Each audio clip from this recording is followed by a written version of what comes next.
surga, terima kasih Tuhan. Kami sudah memuji dan membesarkan nama-Mu Tuhan. Bapa, sebentar kami akan mendengarkan firman-Mu. Kiranya Engkau ada di tengah-tengah kami Tuhan. Berbicaralah kepada kami. Roh Kudus, jamah kami Tuhan, supaya Engkau mampukan kami untuk menerima firman-Mu Tuhan. Dalam nama Tuhan kami Yesus Kristus, kami siap Tuhan membuka hati kami untuk menerima firman-Mu. Haleluya Bapa, amin. Silakan duduk Bapak Ibu. Puji nama Tuhan. Hari ini malam pujian dan kesaksian Ibu. Terima kasih kepada Bapak dan Ibu yang membawa saya ke tempat ini. Ini yang kedua kali Bapak Ibu saya ada di tempat ini. Terima kasih juga, puji-pujiannya bagus sekali ya. Puji-pujian bagus, kesaksian Gloria juga bagus, sangat menguatkan kami semua, terutama saya secara pribadi. Bu, gagal di dunia itu tidak seberapa. Yang penting kita tidak gagal dengan Tuhan. Amin Bapak Ibu. Ya Pak Yopi bilang tadi, saya ketemu Pak Yopi itu sudah lama sekali, baru ketemu lagi hari ini. Sudah lama tidak pernah ketemu. Dulu kita pelayanan bareng sama Bu Talita, ya. Pak Yopi bilang di sini tadi, saya ini bukan penyanyi aja suaranya bagus, Bapak Ibu ya. Nah, kalau saya disuruh nyanyi, nggak bisa nyanyi Pak. Anak-anak saya nyanyi semua, suami saya nyanyi. Kalau saya disuruh nyanyi, ya. Nggak disuruh nyanyi aja nggak bisa nyanyi, apalagi disuruh nyanyi. Itu masalahnya. Nah, Bapak Ibu, bertahun-tahun cukup lama kita berjalan dengan Talita. Banyak kan dulu karena ada rekaman Sola Gracia kan, jadi sering syuting, nyanyi, rekaman sama Bu Talita sama Pak Yofi. Nah, dengan Bu Talita itu ada sering sekali kita banyak ke desa Pak, ke daerah Jawa banyak. Ada satu peristiwa waktu di Jawa itu kalau nggak salah di Trenggalek kayaknya itu ya. Nah, waktu Bapak khotbah di sana di atas gunung itu bisa lompat-lompat bisa. Bapak Ibu tahu nggak, ternyata itu ususnya sudah berantakan di dalam, tapi dia bisa khotbah. Masalahnya turun dari sana, habis turun pelayanan dia sakit perutnya. Baru dia bilang, karena orang Jawa kan cari jamu tolak angin, katanya masuk angin. Nah, kita cari jamu malam-malam itu. Nah, dari Jawa Timur kita ke Jawa Tengah. Sampai di Jawa Tengah, di hotel mulai sakit lagi. Sakit kenapa ya perut saya? Masuk angin kali. Coba dikompres aja katanya, cari botol isi air panas. Nah, kita cari botol isi air hangat. Bapak Ibu, sampailah di Jakarta. Masih pelayanan hari Minggu. Bapak Ibu masih berdiri di mimbar. Nah, tiba hari Senin, majelis bilang, Bapak tuh pucat katanya, sakit. Dia bilang, apa nggak dibawa ke dokter aja? Padahal kita mau retret lagi ke puncak. Udah sampai di Ciawi, ayo kita paksa balik, bawa ke rumah sakit. Dicek Bapak Ibu, nggak ada apa-apa, tapi sudah mulai sakit sekali. Nah, waktu angkat kaki bisa, jalan bisa, nggak dapat. Nah, dapat di CT scan. Waktu itu baru muncul mesinnya CT scan. Wah, setelah di CT scan itu sudah berantakan di dalam, sudah abses katanya. Bisul-bisul sudah tumbuh karena sudah terpecah di dalam. Nah, Bapak Ibu malam itu juga harus dioperasi. Jadi waktu itu dikasih antibiotik dari bawah kulit. Dia jerit-jerit, sakit sekali dari bawah kulit. Itu diisi antibiotik. Malam itu langsung operasi. Bapak Ibu, operasi itu berjalan cukup lama. Itu nggak sebentar karena dia harus bedah dari atas ke bawah ini, berapa senti ke bawah itu. Nah, dikasih keluar, dibersihkan, baru kasih masuk lagi semuanya, usus-ususnya itu. Nah, Bapak Ibu, ada berapa jam itu ya, sampai malam, tengah malam. Nah, dokter bedah keluar. Dokter bedah bilang begini, goyang-goyang kepala. Gimana dok? Siapa ya Bapak ini ya? Kata dokter ini, itu jantung sudah berhenti. Jantungnya sudah berhenti Bapak Ibu.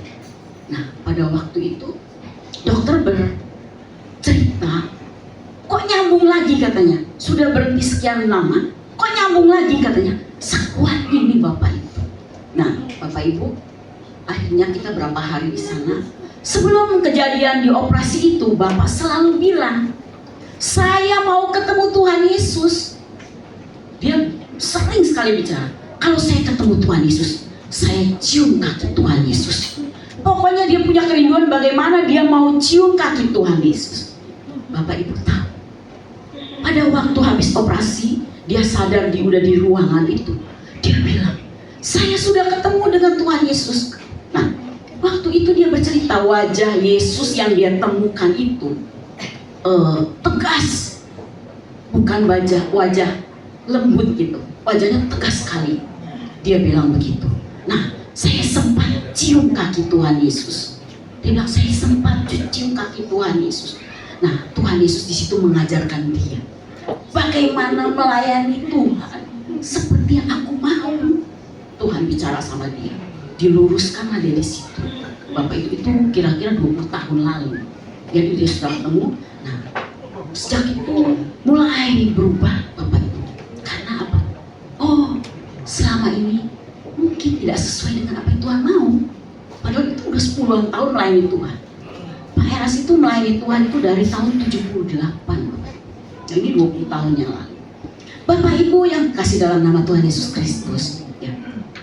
Ada 3 hal yang seringkali mengintip kita, menanti di hidup kita, sadar atau tidak disadari. Pertama adalah masalah. Masalah itu tidak mungkin orang tidak bermasalah. Pasti, bahkan kadangkala orang hidup dengan masalah. Bapak itu menanti kita, ya. Kalau di keluarga, anak, suami, banyak pening-pening masalah. Mau diajak jalan ke luar negeri, istri mau diajak ke luar negeri jadi masalah. Ya, tahu-tahu diajak ke Penang, berobat malahan. Bapak Ibu, masalah itu mengintip dalam hidup kita. Anak sakit, suami sakit, terus silih berganti. Bahkan kadang-kadang tidak habis-habisnya masalah itu. Inilah hidup kita. Kedua, sakit. Tidak mungkin orang tidak sakit Bapak Ibu. Sekarang aja musim penyakit. Kita mau keluar kemana-mana udah diwanti-wanti. Campak katanya. Ini musimnya campak. Sekarang ini lagi musim banget katanya. Jadi mau bawa anak keluar, hati-hati, campak. Penyakit lebih banyak hari ini. Macam-macam penyakit muncul Bapak Ibu. Banyak orang stres. Stres pikiran, stres hati. Bapak Ibu, ya munculnya ya pasti penyakit. Ketiga adalah kematian. Kematian senantiasa menanti kita. Banyak orang berkata, jangan bicara kematian, katanya. Takut dengan kematian. Padahal setiap kita bisa mati setiap saat. Kita ini udah pegang boarding pass, Bapak Ibu. Tinggal kapan dipanggilnya. Udah pegang masing-masing sejak lahir itu kita udah punya tanggalnya, punya tahun, punya jamnya, Bapak Ibu. Nah, kematian, orang bilang jangan bicara kematian. Takut dengan kematian. Padahal kematian itu adalah yang dekat dengan kita. Bapak Ibu, dunia hari ini tidak bertambah baik, bertambah jahat hari ini. Bapak Ibu, coba kejahatan apa yang hari ini tidak ada? Dari anak kecil sampai orang tua, semua kejahatan itu ada. Firman Tuhan katakan, dunia bertambah jahat, tidak bertambah baik Bapak Ibu. Hari ini kenyataannya firman Tuhan itu tergenapi Bapak Ibu. Dunia bertambah jahat. Bagaimana sikap kita sebagai orang Kristen, sebagai anak Tuhan? Bagaimana kita menyikapi keadaan dunia yang seperti hari ini? Bapak Ibu, bagaimana sikap kita? Kita mau menjawab apa hari ini dengan hidup kita? Kalau kita naik pesawat, Bapak Ibu, saya percaya kita semua pasti pernah naik pesawat, ya. Kita itu begitu percayanya dengan seorang pilot, ya kan? Pilot, kopilot, ya. Begitu percayanya. Kita kasih diri kita untuk terbang. Coba yang naik pesawat pernah nggak tanyanya pilotnya berapa jam terbangnya? Ada yang berani? Gak ada yang berani. Kita tuh serahin diri kita untuk dibawa terbang. Begitu percayanya kita sama seorang pilot. Kenapa hari ini kita resah dan gelisah, bahkan panik kadang-kadang menjalani hidup ini? Padahal kita tahu ada Tuhan yang punya hidup kita, mengatur hidup kita, menyertai hidup kita, memimpin, menjaga, bahkan memelihara hidup kita. Maka tadi kesaksian ibu ini bagus. Gagal di dunia gak masalah, keluarga seperti apa tidak masalah, asalkan kita jangan gagal ketemu dengan Tuhan suatu saat nanti. Bapak Ibu yang terkasih dalam nama Tuhan Yesus Kristus, kita akan baca firman Tuhan dalam Yeremia 17 ayat yang ke-7. Yeremia 17 ayat yang ke-7. Demikian firman Tuhan. Bisa? Yeremia 17 ayat yang ke-7. Diberkatilah orang yang mengandalkan Tuhan, yang menaruh harapannya pada Tuhan. Coba kita baca sama-sama. 1, 2, 3. Diberkatilah orang yang menaruh harapannya pada Tuhan. Puji nama Tuhan Bapak Ibu. Kita tadi jadi happy Bu, karena ada oma-oma happy. Kita percaya Bapak Ibu, ya, orang yang mengandalkan Tuhan adalah diberkati Tuhan, menaruh harapannya pada Tuhan. Orang yang mengandalkan Tuhan adalah orang yang yakin bahwa tidak ada yang dapat membuat dirinya bahagia selain Tuhan. Kita bahagia Bapak Ibu bukan karena suami kita baik. Kita bahagia bukan karena anak-anak kita baik. Kita bahagia bukan karena fasilitas kita baik. Harusnya kita bahagia karena Tuhan baik dalam hidup kita. Amin. Bapak Ibu, ya, coba bagaimana kita menikmati Tuhan. Mengandalkan itu dalam bahasa Indonesia adalah menaruh kepercayaan kepada. Kalau kita mengandalkan Tuhan, kita menaruh percaya kita kepada Tuhan. Sebuah hubungan yang dapat dirasakan nyata. Kalau kita mengandalkan Tuhan itu ada hubungan yang nyata. Sebab Allah adalah Allah yang hidup. Tapi sayang, faktanya tidak banyak orang yang mampu memiliki hubungan yang real dengan Tuhan.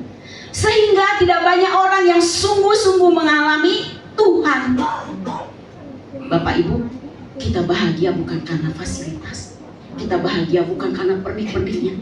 Kita bahagia cukup satu, kita dengan Tuhan. Kalau kita bahagia dengan fasilitas, semua bisa berubah. Suami bisa berubah? Bisa.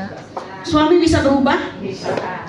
Oh, ibu-ibu kenceng semuanya. Ya, maka tadi udah dikasih tahu. Kalau pacaran katanya, ada apa di depan matamu? Nah, kan begitu. Nah, kalau udah nikah berapa tahun, mata lu di mana? Nah, semua bisa berubah. Anak bisa berubah? Bisa. Semua Bapak Ibu bisa berubah. Hanya Tuhan yang tidak pernah berubah. Oleh sebab itu Bapak Ibu, biar kita belajar bagaimana mengandalkan Tuhan Bapak Ibu. Kita tidak menemukan kebahagiaan yang berubah. Bapak Ibu yang kekasih dalam nama Tuhan Yesus Kristus, pernah saya ke Manado, waktu itu banjir bandang. Ya, banjir bandang. Saya disuruh Bapak, kamu pergi ke Manado katanya. Kamu tolong bantu gereja-gereja kecil. Jadi banyak gereja di sana. Kan kalau Manado itu jalannya, iya turun naik kan dia. Terus kan orang pertama kali bawa saya ke Manado itu Bu Talita. Dulu kenalin saya bubur Manado. Ada jagung cimei katanya. Nah, jagung di sambal itu dulu Bu Talita yang bawa saya ke Manado. Waktu kita pelayanan bareng di Manado. Nah, saya lihat, saya sisir semuanya. Benar, kan airnya sampai di atap kan. Jadi banyak gereja pasti sound system rusak, kursi rusak, ya, seng pada bocor. Wah, gereja-gereja banyak yang rusak. Nah, Bapak Ibu, saya melewati satu rumah 2 tingkat, cukup bagus. Yang mengantar saya bilang, Bu, lihat rumah ini bagus kan? Ya kalau ukuran dari daerah cukup bagus. Nah, kenapa saya tanya? Itu ada orang stres di dalam. Saya bilang, kenapa bisa stres? Gini katanya, ceritanya.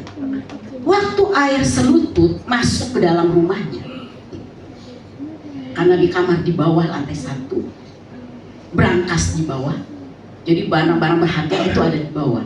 Nah, pada waktu air selutut, dia mulai gelisah. Dia buka brankas, dia keluarkan surat-surat penting. Bapak Ibu tahu, dia bawa ke lantai 2, dia lari-lari, brankas masih terbuka, dia harapan dia balik lagi, dibawa lagi ke atas. Apa yang terjadi waktu itu? Air dengan cepatnya masuk ke rumahnya sampai di bawah lantai 2, Bapak Ibu.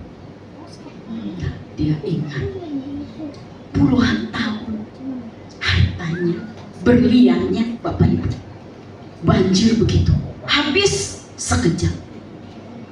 Bapak Ibu, jangan kita dibahagiakan karena fasilitas. Kita mati pun tidak kita bawa, Bapak Ibu.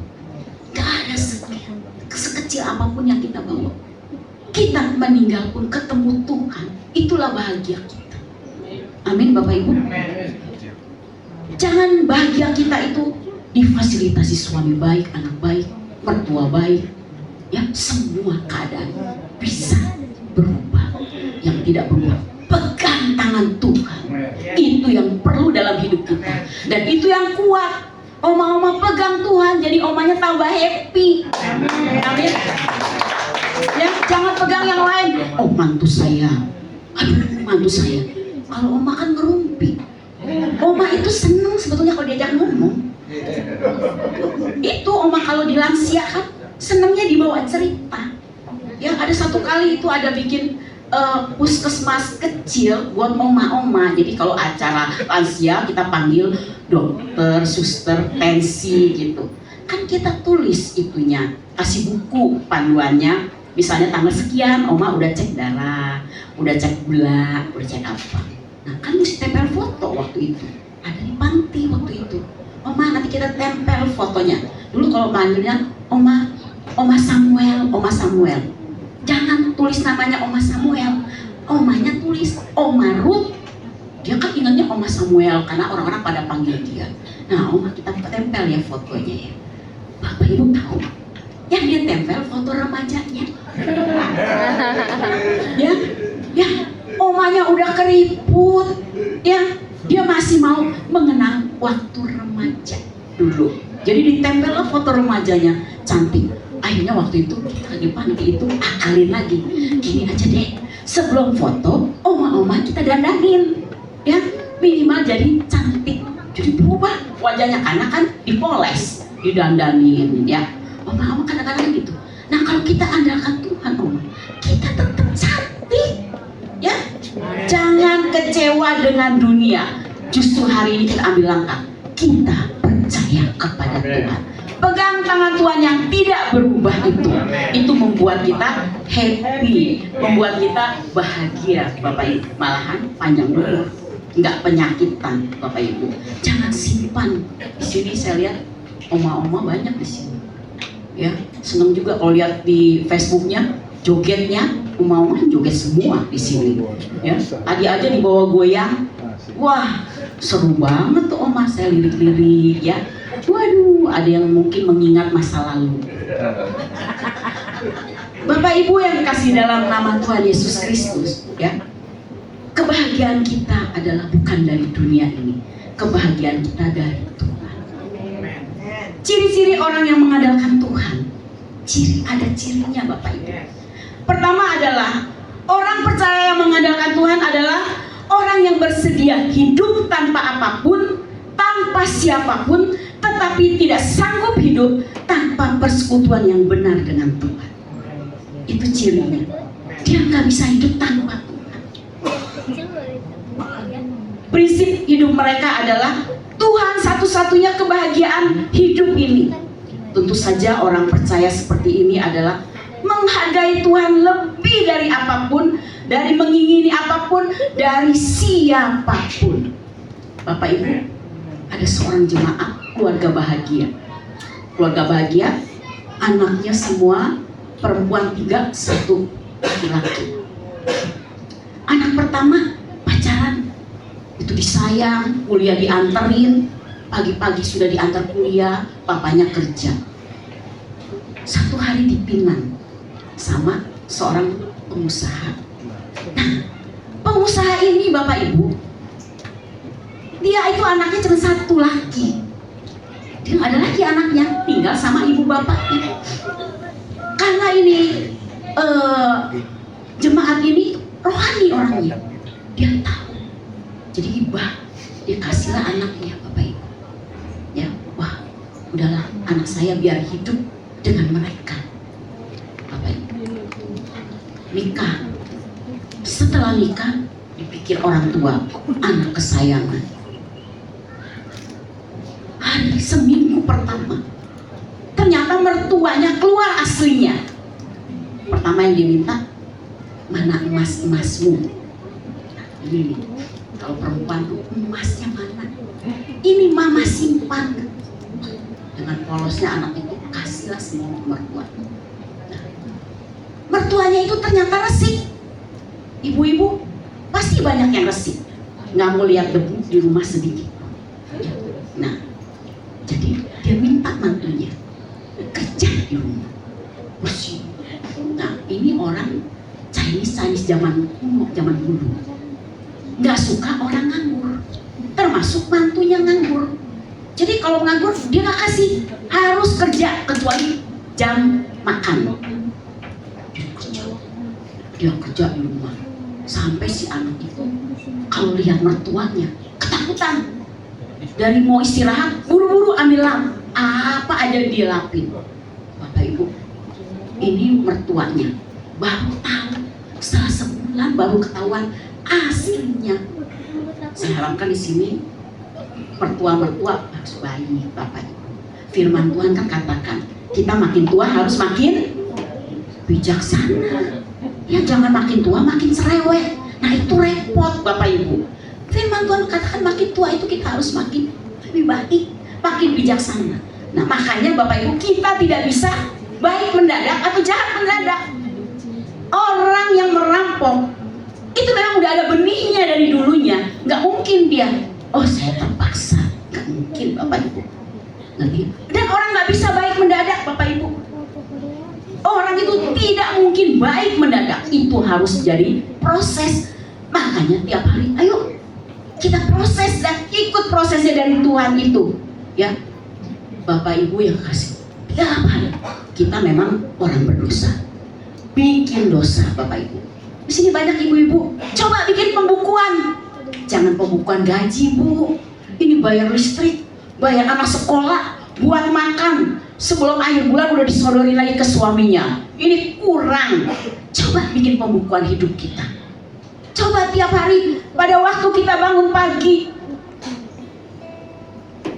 satu kata saja apa yang keluar dari mulut kita. Tulis Bapak Ibu. Anak sekolah kesiangan, bangun udah kesiangan, semuanya buru-buru gedor-gedor kamar. Coba mau marahnya seperti apa? Apa kata yang keluar dari mulut kita? Coba dicatat, bikin pembukuan. Kenapa kita tidak bisa baik mendadak Bapak Ibu? Kalau kita tidak mulai mengambil langkah, Tuhan perbaiki karakterku, Tuhan perbaiki hidupku, perbaiki mulutku.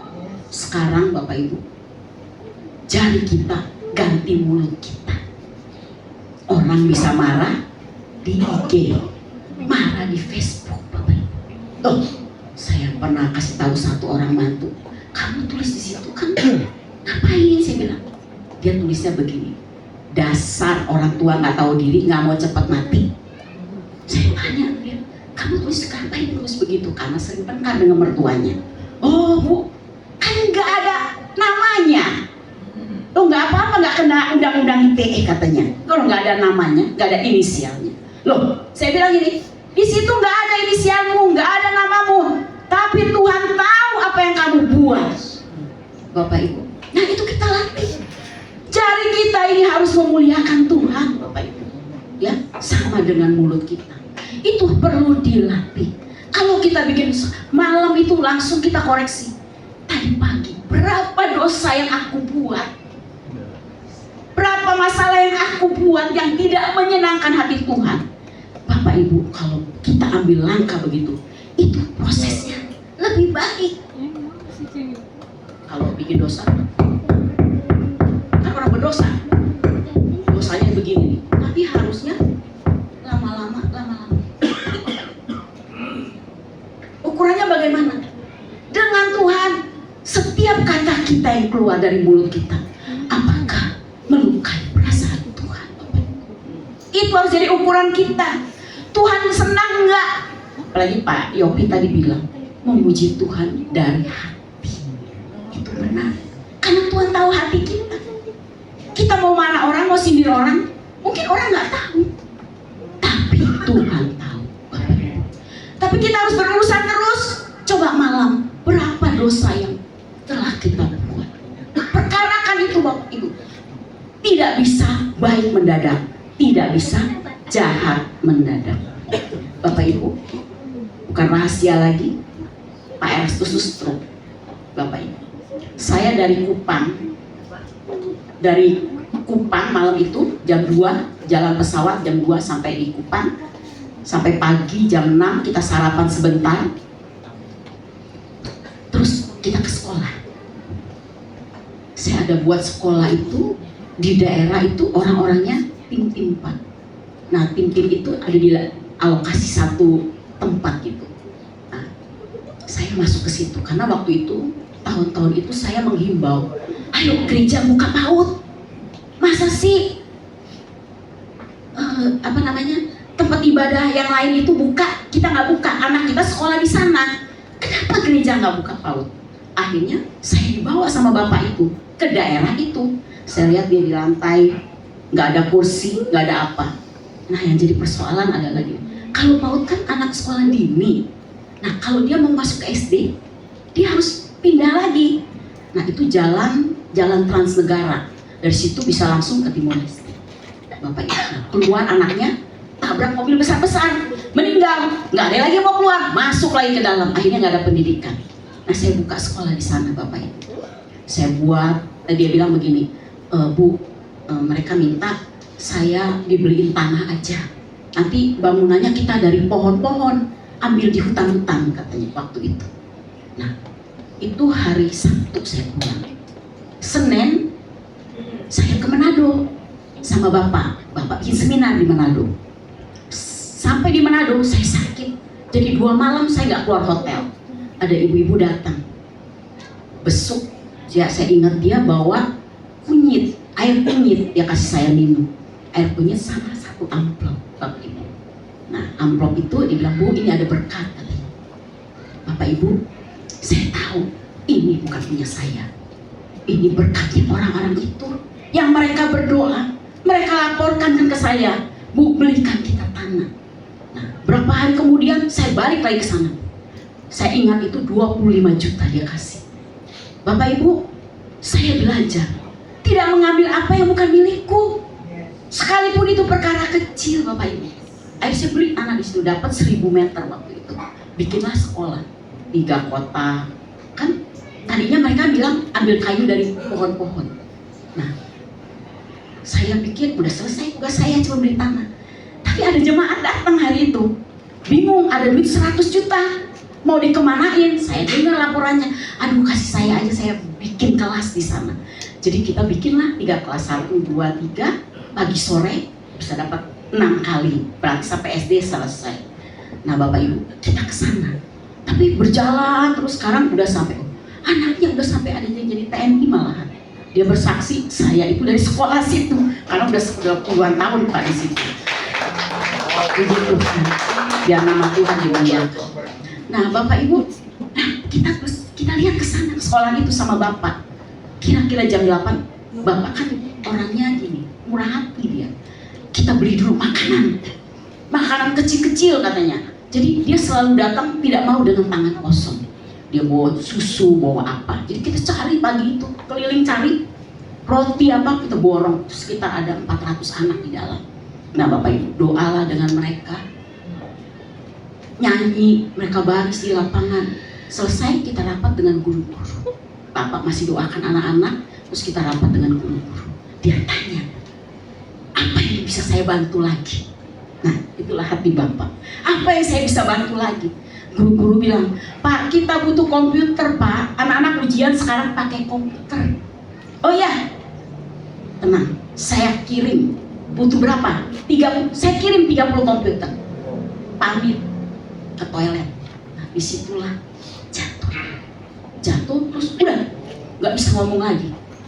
Bapak Ibu, kita tuh tidak tahu apa kalimat terakhir yang diucapkan. Apa yang keluar yang dari mulutnya, Bapak Ibu? Saya akan bantu. Bapak Ibu, kita mau kalimat terakhir apa yang keluar dari mulut kita? Perbuatan apa yang terakhir kita selama kita hidup di dunia?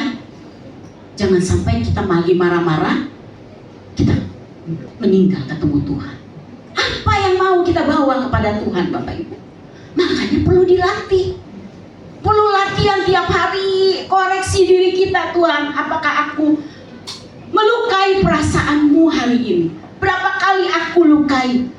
Bapak Ibu, pertama adalah orang mengandalkan Tuhan adalah orang yang bersedia hidup berhubungan dengan Tuhan. Itu real, nyata. Tuhan itu hidup loh. Biasa kalau di jalan, kalau ada orang polisi, orang lebih takut Pak. Jauh-jauh lihat polisi, wah langsung rapi. Coba kalau nggak ada polisi, kira-kira serapi itu kan? Bapak Ibu, kita takut sama manusia, tapi tidak takut dengan Tuhan yang tidak kelihatan itu tapi ada. Bapak Ibu yang kekasih dalam nama Tuhan Yesus Kristus, belajarlah melatih hidup kita. Takut kepada yang menciptakan kita, yang melihat kita sampai kedalaman hidup kita, yang terkecil apapun bisa diterobos. Kita takut dengan CCTV. Ini ada CCTV dipasang, tapi tahu nggak Bapak Ibu, CCTV Tuhan itu lebih besar, lebih luas, lebih dalam, yang bisa merekam apa yang kita buat, sekalipun itu yang terkecil, Bapak Ibu. Ciri yang kedua adalah Bapak Ibu yang kasih dalam nama Tuhan Yesus Kristus, orang yang bersekutu real dengan Tuhan, prinsipnya adalah satu-satunya kebahagiaan kita. Tentu saja orang yang percaya seperti ini sangat mengasihi Tuhan. Tuhan itu dipandang penting dan mendesak, Bapak Ibu. Nah, orang kan ada gini, Tuhan itu penting dan mendesak. Ada lagi, Tuhan penting tidak mendesak. Tuhan penting tidak mendesak. Contohnya seperti apa Bapak Ibu? Ban serep penting tapi kan gak mendesak dia, ditaruh di belakang. Satu hari saya ke daerah Bapak Ibu, naik kijang, bannya kempes, kenapa? Wah, pikir tenang aja, ada ban serep. Ternyata ban serepnya juga kempes. Bayang kita keluar cari tambal ban Bapak Ibu. Udah di daerah, ya susah sekali cari tambal ban. Nah itu kenapa? Penting tidak mendesak. Loh, kita percaya sama Tuhan, tapi kita tidak mendesak. Bisa ke gereja, tapi tidak mendesak Bapak Ibu. Penting mendesak, penting tidak mendesak. Yang celaka adalah tidak penting, tidak mendesak Bapak Ibu. Ya, jalani hidup aja. Yang penting tidak mendesak. Seperti Tuhan itu tidak ada. Maka jangan salah. Ada seorang pengusaha berkata begini, Bu, ternyata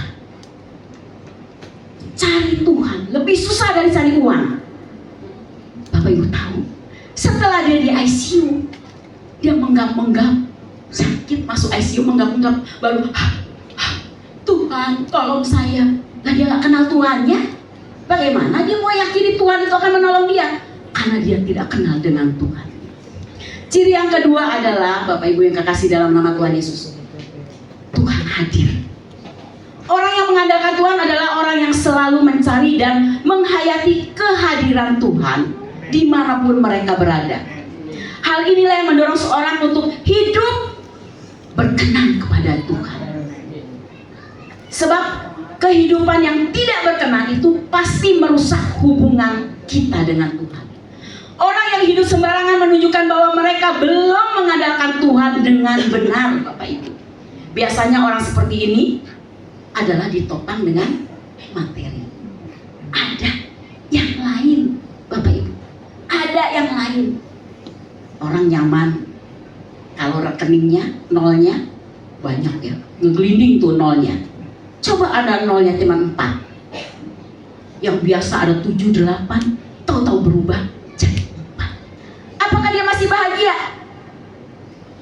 Bapak Ibu, kita bahagia ditopang dengan fasilitas, ya, dengan suami baik, anak baik, ya. Kita, Bapak Ibu, bahagia adalah kita sadar Tuhan hadir di setiap langkah hidup kita. Kalau Tuhan hadir di setiap langkah hidup kita, apakah kita perlu khawatir? Apakah kita perlu kecewa? Apakah kita perlu simpan dendam kecewa dalam hati kita? Apa bahkan kita sampai mau membalas seperti nggak rela orang itu hidup? Padahal Tuhan itu hadir di sebelah kita, Bapak Ibu. Pada waktu kita marah naik mobil, Bapak Ibu, mobil keserempet. Coba buka jendela, apa? Bisa haleluya? Haleluya. Ada yang begitu. Mata lu di mana? Adanya juga begitu, Bapak Ibu. Tapi sadar nggak bahwa Tuhan ada di sebelah kita?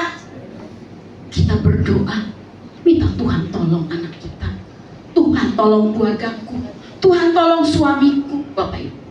Tapi mulut kita tidak dipakai untuk memuji nama Tuhan. Bapak Ibu, kita tidak bisa menjaga suami kita 24 jam. Ada suami-suami yang istri-istri yang khawatir suaminya. Terus padahal kita nggak bisa jaga dia, Bu. Nanti jangan-jangan di kantor sama sekretaris.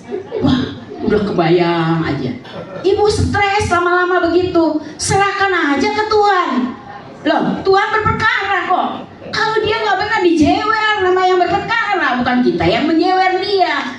Ibu, kalau kita pikir begitu, stres. Ngapain? Serahkan kepada Tuhan. Oh, Tuhan hadir dalam hidup kita. Kita nggak bisa jaga anak kita. Anak sekarang susah, Bu, dijaga. Terus terang, ibunya ada banyak. Bukan ibu selingkuhan loh, Bu. Ibunya itu internet. Ya, coba Bu, zaman kita kecil dulu, sakit kepala aja, pilek aja kita katakan ke ibu kita, Mama, pilek, obatnya apa sih? Coba anak sekarang, mana ada Mama sakit kepala, nggak ada, langsung halo dok. Iya kan? Nah, ini dunia kita hari ini. Harus disadari dunia kita hari ini seperti begini. Jadi ibunya banyak, anak-anak kita. Kalau zaman dulu, kita saya tahun lahir 60-an. Bapak Ibu, tahun kira-kira 67 dulu itu, kalau anak bapak main sama anaknya, zaman dulu, dia main mobil-mobilan kan? Pakai kulit jeruk. Kalau di daerah pasti ingat gitu. Bikin rodanya, anak tanya sama kita, Pak, rodanya mana? Oh, jeruk Bali, ya, langsung dibulat. Oh, ini rodanya, ini badannya. Oh, ini ditambahin apa? Kalau sekarang nggak ada Pak, anak tanya kita, Papa main berdiri, nggak ada sekarang ini. Ada juga kita yang tanya sama dia, bagaimana ini m-banking-nya? Bagaimana nyepelnya m-banking-nya? Kan udah berubah zaman hari ini, Bapak Ibu. Semua keadaan sudah berubah, Bapak Ibu. Siapa yang bisa menyelamatkan keadaan ini, Bapak Ibu? Itu hanya Tuhan. Satu hari anak saya praktek sekolah teologi, Stefani yang khotbah di sini, dia praktek. Jadi kalau dulu kan KKN namanya. Jadi dia sebelum sarjana teologi dia harus praktek. Dia doa. Namanya anak gembala kan. Jadi semuanya pakai doa. Dia bilang, Ma, aku sudah berdoa. Aku mau ke Sydney. Aku pelayanan di sana. Saya pikir-pikir jauh amat, nggak pernah tinggal anak lepasin terlalu jauh gitu. Kan banyak kan kita lingkungan kita di gereja lagi putar-putar di sana. Nggak pernah saya lepaskan anak. Tapi Tapi dia mau ke sana. Dia bilang enggak mah katanya, saya mau ke sana. Terus kekeh, karena Tuhan mau saya ke sana. Saya pikirkan papanya kan banyak teman. Mau ke Kupang ada, mau ke Ambon ada, mau ke Manado ada. Bisa titip-titip lah sama pendeta-pendeta itu kan begitu. Tapi dia enggak, dia cari yang lain.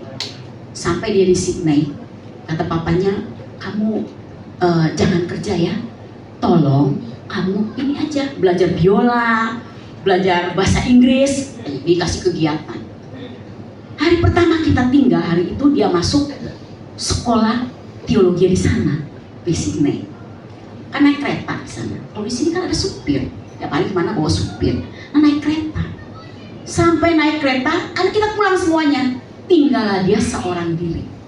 Pada waktu di kereta itu dia sadar, saya sendiri baru ngeh, kata orangnya. Dia nangis di kereta, di pojokan, sesegukan di situ. Dia nangis terus. Kan kereta sana cepat sekali. Makin nangis juga makin jalan makin cepat. Gak mungkin dilambatkan kan jalan kereta itu. Ada seorang bule datang, wanita datang ke dia. Kamu kenapa? Aku ingat papa mama, sedih ikut Bari menangis dia, mata ngalir. Namamu, kamu datang dari mana? Indonesia. Siapa namamu? Stefani Erastus. Nah, orang ini bilang, kamu tahu nggak? Di Indonesia ada hamba Tuhan namanya Erastus Sabdono, katanya. Orangnya suka berdoa, orangnya katanya cinta Tuhan. Dari nangis sampai berhenti itu nangisnya. Langsung dia bilang, itu bapak saya. Bapak ibu, akhirnya dipeluklah, diajak berdoa anak itu. Setelah berdoa, kamu pulang di mana alamatnya? Nah, nggak tahu pulang, kan nggak tahu jalan. Naik kereta baru pertama kali hari itu, jadi dia nggak tahu jalan. Dia bilang alamatnya di sini, tapi saya nggak tahu jalan. Diantarlah sama yang bule wanita itu sampai ke apartemennya. Tapi di persimpangan, jadi ada ke kanan, dia ke kiri. Dan sampai di situ udah hilang, sampai hari ini tidak tahu siapa bawa dia hari itu. Bapak Ibu, kita nggak bisa jaga keluarga kita 24 jam. Kita tidak bisa jaga suami kita. Kita tidak bisa jaga anak-anak kita. Siapapun kita tidak bisa jaga. Terbatas kita. Tapi Tuhan sanggup menjaganya. Amin. Asalkan Bapak Ibu, yuk kita andalkan Tuhan. Tuhan yang real itu hidup dalam hidup kita. Yuk pulang dari sini kita melangkah. Tuhan, Engkau hidup, Engkau real, Engkau nyata, Engkau memberkati kami, menolong keluargaku, menolong suamiku. Lepaskan itu kepada Tuhan dan kita nikmati Tuhan itu. Orang yang mengandalkan Tuhan, orang yang menikmati Tuhan hadir dalam hidup. Terima kasih, Tuhan Yesus memberkati. Kita berdoa.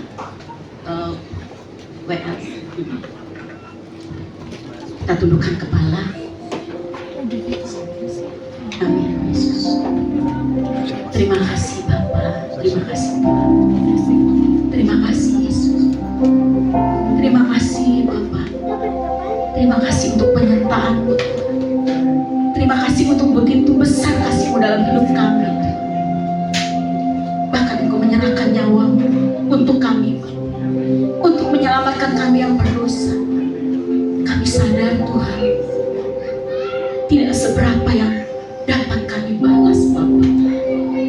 Terima kasih Bapa, terima kasih. Amin. Selidiki aku, Terima kasih.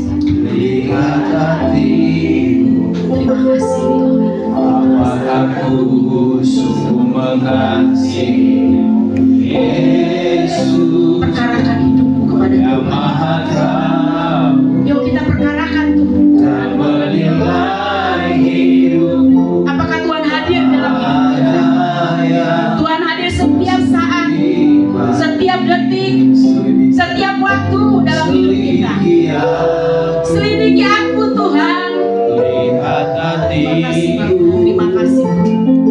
Terima kasih Yesus. Terima kasih. Terima kasih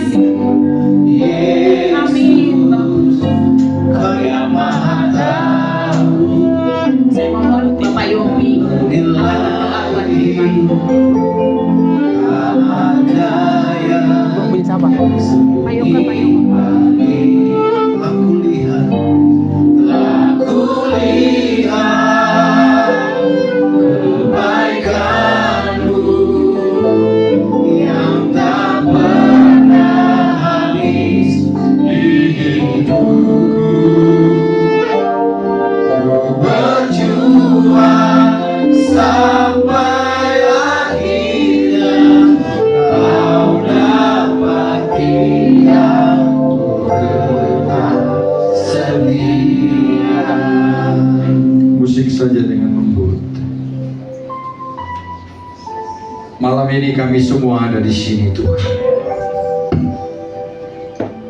Dan kami sungguh percaya kami bertemu dengan Engkau secara pribadi.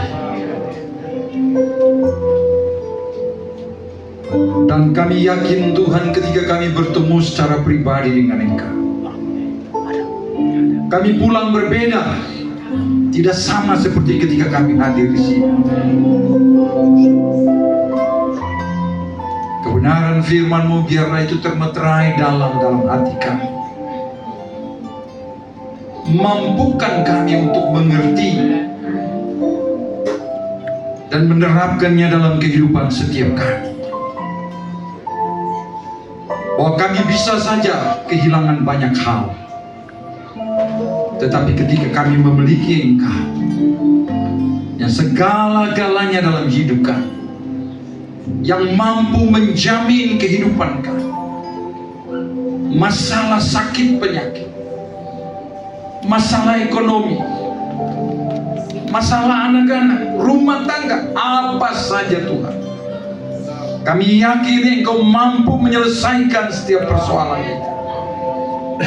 Dalam nama Yesus Kristus, kami percaya kuasa-Mu terus bekerja dalam kehidupan setiap kami. Terima kasih. Terima kasih.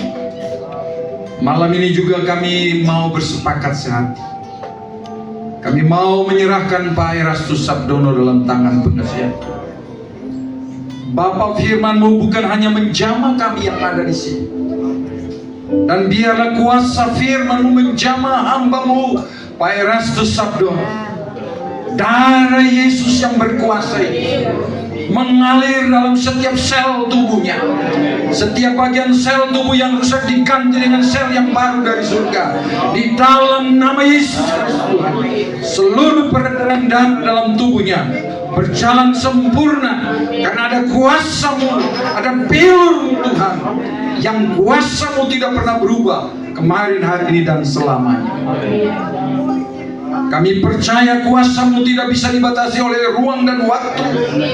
Walaupun kami tidak bersama dengan hamba-Mu di sana, tetapi kuasa-Mu dari tempat ini Tuhan, kami percaya kuasa-Mu jamah dan sembuhkan dia dengan cara-Mu yang ajaib. Seluruh pita suaranya Tuhan pulihkan kembali dalam nama Yesus. Sempurnakan seluruh pita suaranya. Terima kasih Bapa. Kami percaya, kami percaya, kami percaya kuasa-Mu tidak pernah berubah kemarin, hari ini, dan selamanya. Kuasa yang sama juga menjamah setiap kami pribadi lepas pribadi dalam setiap persoalan dan pergumulan kami, masalah yang kami hadapi. Tuhan, Engkau tahu persis dan Engkau peduli atas kami, dan itulah yang menjadi penghiburan, kekuatan bagi kami. Hamba-Mu yang sudah berhenti berbicara, terus Tuhan pakai secara heran dan luar biasa. Hikmat, pengetahuan, mujizat dan tanda-tanda heran menyertai hamba-Mu. Wibawa, karisma, kuasa Tuhan turun atas hamba-Mu, sehingga dimanapun nama Tuhan dipermuliakan. Anak-anak dan cucu Tuhan memberkati. Terima kasih Bapa di surga, terima kasih. Terima kasih. Kami semua malam ini kami diberkati Tuhan. Tuan rumah, Pak Birawa, istri dan anak-anak dan keluarga besar, dekat atau jauh, semua kami diberkati. Terima kasih Bapa, dalam nama Yesus kami berdoa dan bersyukur. Amin. Puji Tuhan. Kasih tepuk tangan yang paling meriah bagi Tuhan kita, saudara. Puji Tuhan, kita sudah diberkati oleh firman